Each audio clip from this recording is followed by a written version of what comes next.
आप सब पर सलाम थी। मैं यासिर रशीद हूँ और आप मेरा वीलॉग देख रहे हैं। समझ से बालातर बात है कि पाकिस्तान तहरीक इंसाफ में क्या चल रहा है, हुकूमती तरजीहात क्या हैं, वो क्या कर रहे हैं और इसके पीछे कौन से मुहर्रिकात हैं। क्योंकि कुछ गेम है जो नई डेवलप हो रही है और हमको मालूम नहीं पड़ रहा।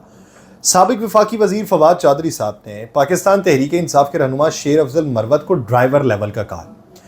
अब ये सिर्फ शेर अफजल मरवत के बारे में नहीं है, पूरा लुब्बे लुबाब बताऊंगा कि एक दूसरे के बारे में क्या चल रहा है और खान साहब क्या सोच रहे हैं। शेर अफजल मरवत ने साबिक वफाकी वजीर पर तनकीद करते हुए कहा था कि फवाद चौधरी का हक नहीं बनता कि वो पाकिस्तान तहरीक इंसाफ की मौजूदा क़यादत के ऊपर तनकीद करें।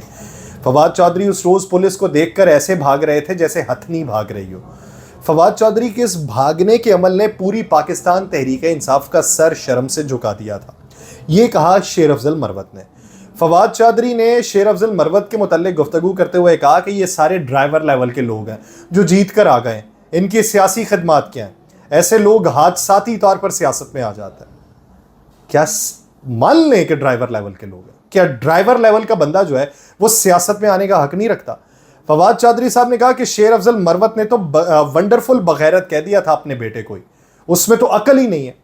उन्होंने कहा जब तक इमरान खान जेल में बंद है उस वक्त तक फिल्म बंद है, ये सब तो आइटम सॉन्ग चल रहे हैं, इनको देखकर क्या इंजॉय करें। इसके साथ साथ फवाद चौधरी साहब ने साबिक आर्मी चीफ से मुतालिक बात करते हुए कहा कि जनरल कमर जावेद बाजवा अच्छे आदमी हैं, उनके खिलाफ बात नहीं करना चाहता, ना ही मैंने की ना करना चाहता हूं, लेकिन मैं उनसे मिलकर पूछना चाहता हूं कि उन्होंने ये सब क्यों किया। जनरल बाजवा से कहा था कि इलेक्शन करवा दें, लेकिन उन्होंने नून लीग से कहा कि इलेक्शन नहीं करवाने। अगर मौजूदा आर्मी चीफ से हमारा राबिता हो जाता तो चीज़ें ख़राब ना होती।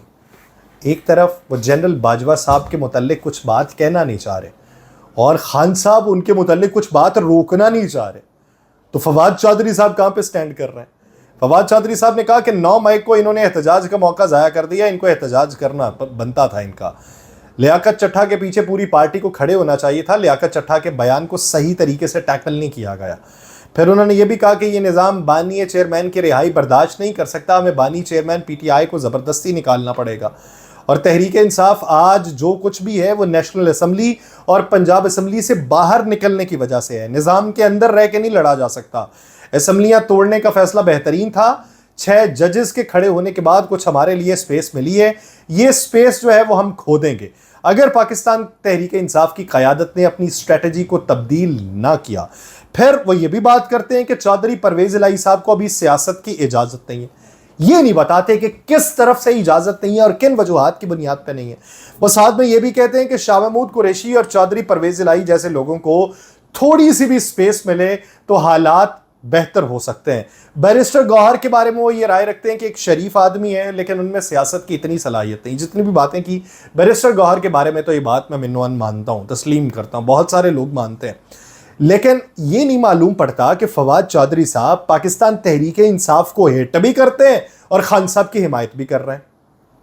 वो बाकायदा तौर पर रिटेलिएशन की पॉलिसी पे और बैशिंग कर रहे हैं।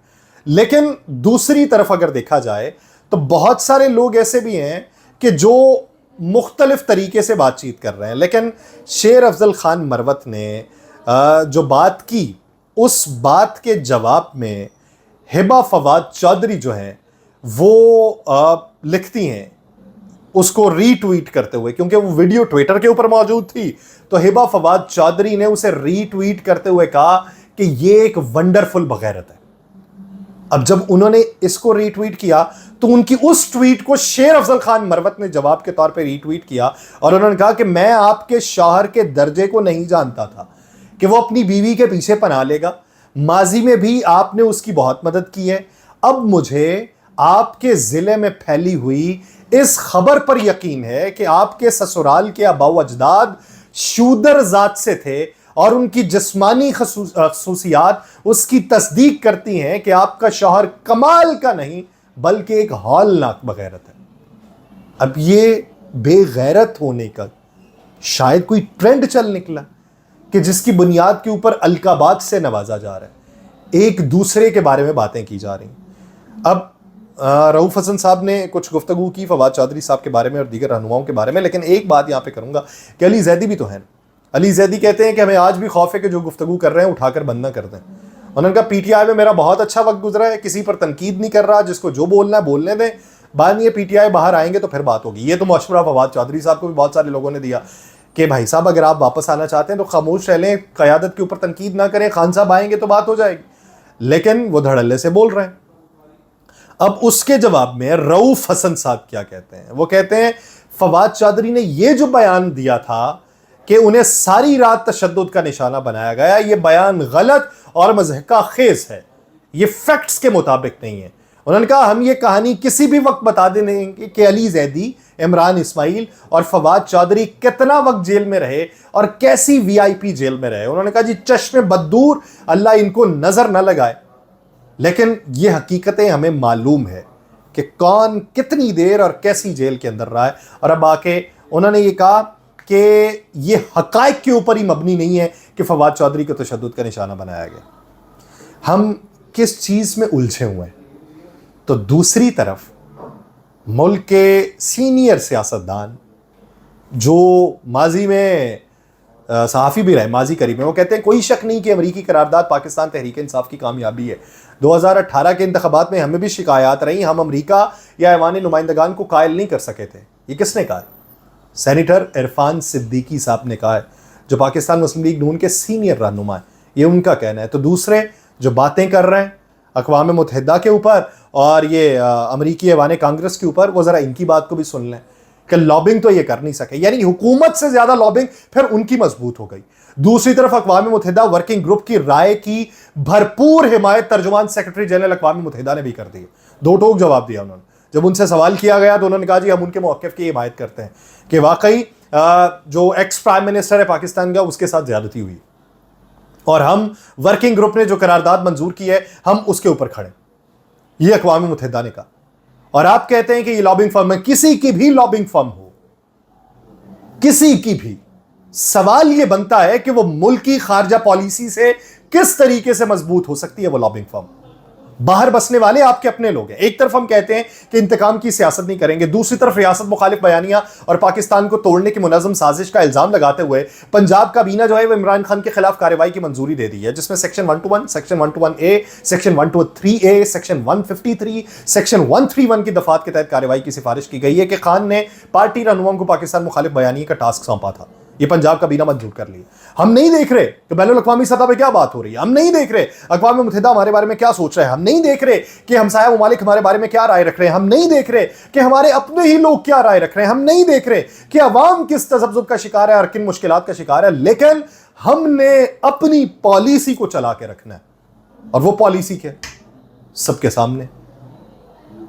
अवाम भूखी मर रही है और हम क्या कर रहे हैं?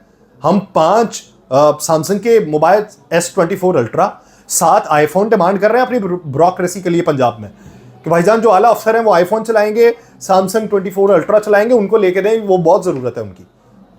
और 76 लाख रुपए के वो बिल बन रहे हैं 12 मोबाइल्स के, यानी वो छोटे मोबाइल्स पे गुजारा ही नहीं कर सकते। 29 घर बन रहे हैं DHA के अंदर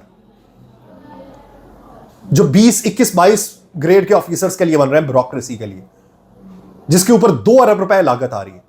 लोगों के घरों के जो है वो मिसमार होते जा रहे हैं, वो अपने घर की चीजें फरोख्त कर रहे हैं और आप ये अय्याशियां कर रहे हैं। वो जो आपने 200 रुपए यूनिट तक पहले मामला रखा हुआ था, लोग पीटते थे कि 201 यूनिट ना हो जाए, अब वो 100 यूनिट तक कर दिया। 100 वाली, 50 वाली अलग स्लैब, 100 वाली अलग, 200 वाली अलग, 200 से 300 वाली अलग। रोते पीटते रहे बैठ के, हुकूमत कहां पे सुनेगी? ये नहीं सुनने वाली। ये अपनी चीजें देख रहे हैं, अपने मफादात देख रहे हैं। इनको क्या गरज है कि थाना अपारा की जो शिकायत थी उससे मुल्ज़मान बरी हो जाए? इनके पास तो नए के नए केस गड़े पड़े, तैयार कर लेंगे यूं मिनटों में, सेकंडों में। कब तक ये सियासत करते रहेंगे? कब तक लिबादा ओढ़ के हम बैठे रहेंगे और हमें ये लगेगा कि हम जो हैं वो महान है और हमने जो कह दिया वो अक्ल कुल? कभी तो वक्त बदलेगा। वो जब वक्त बदलेगा आप सबको बदल के रख देगा। मुझे दीजिए इजाजत, अल्लाह ने के बाद।